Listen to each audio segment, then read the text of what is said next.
جابر رضی اللہ تعالیٰ عنہ فرماتے ہیں کہ رسول کریم صلی اللہ علیہ وآلہ وسلم نے ارشاد فرمایا، اللہ اکبر۔ دیکھیے، کہیں کہا گیا کالا کالا نبی صلی اللہ علیہ وسلم، کہا گیا کالا کالا رسول اللہ صلی اللہ علیہ وسلم، کہیں کہا گیا کالا کالا ابو القاسم صلی اللہ علیہ وسلم۔ کیسے رنگ ہے؟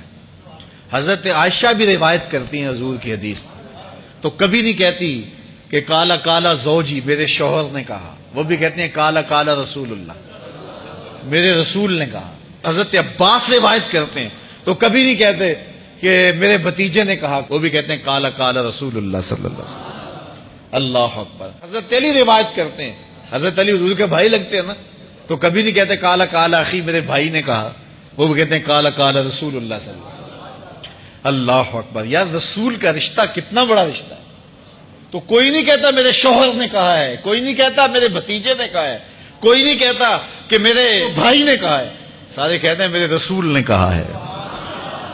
تو یار یہ کتنا بڑا رشتہ ہے، کتنا عظیم رشتہ ہے، تو اس رشتے کے ساتھ فخر ہوتا ہے، ناز ہوتا ہے۔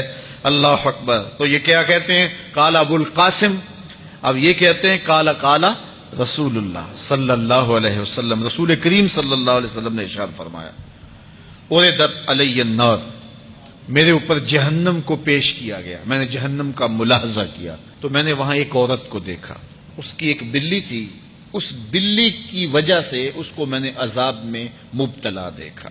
کیسے بلی کی وجہ سے اس کو عذاب دیا جا رہا تھا؟ اس نے بلی کو باندھا ہوا تھا، قید کیا ہوا تھا، نہ تو اس کو وہ کوئی دودھ دیتی تھی، کوئی اس کو کھانے کے لیے چیز دیتی تھی، اور نہ ہی اس کو چھوڑتی تھی کہ وہ زمین کے کیڑے مکوڑے کھا کے اپنے پیٹ کی آگ بجھا سکے، یہاں تک کہ وہ بلی بھوک کی وجہ سے مر گئی۔ رسول اللہ فرماتے ہیں بلی کی اس مالکہ کو میں نے جہنم کی آگ میں جلستے ہوئے دیکھا۔ اور عمر بن عامر الخزائی، بنو خزاعہ کا شخص عمر، اس کو میں نے دیکھا اپنی انتڑیوں کو جہنم کی آگ میں دھکیل رہا ہے، اس کی انتڑیاں نکلی ہوئی ہیں اور جہنم کی آگ میں گھسیٹتی ہوئی اس کی انتڑیاں جا رہی ہیں۔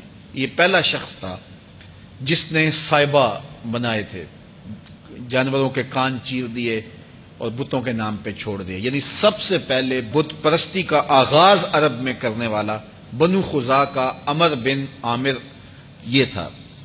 تو اس کو میں نے حضور نے فرمایا دیکھا کہ یہ جہنم کی آگ میں جلس رہا ہے، کیونکہ اب جتنے بھی لوگ بت پرستی کریں گے ان سب کا گناہ عمر بن عامر کے نامہ اعمال میں درج ہوگا، ان کو بھی گناہ ملے گا جو بت پرستی کرتے ہیں۔ اور چونکہ ایجاد اس نے کیے تھے، بت اس نے بنائے تھے، تراشے اس نے تھے، پھر اس کے بعد اس نے جانور بتوں کے نام پہ چھوڑے تھے، چڑھاوے چڑھانے کا انداز اختیار کیا تھا، لہٰذا اس کو جو ہے وہ گناہ پہنچتا رہے گا۔ تو کہا میں نے اس کو عذاب میں مبتلا دیکھا۔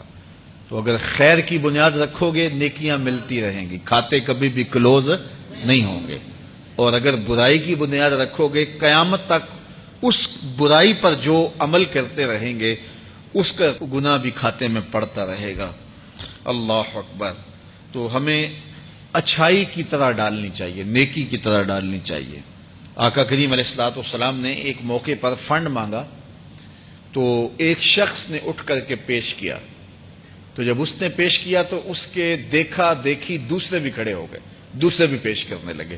بعض کا سارے خاموش ہوتے ہیں، کوئی ہمت نہیں کرتا، تو ایک کھڑا ہوا تو اس کو دیکھ کے دوسرے بھی کھڑے ہو گئے۔ تب حضور نے فرمایا تھا من سنّا فی الاسلام سنتن حسنۃ فلہ اجرھا، جس نے اسلام میں کوئی اچھا طریقہ رائج کیا اس کو اس کا اجر ملے گا، اور پھر اس کی دیکھا دیکھی جس نے بھی کوئی اچھا کام کیا اس کا اجر بھی اس کے اجر کی کمی کے بغیر اس کے کھاتے میں بھی داخل ہوتا رہے۔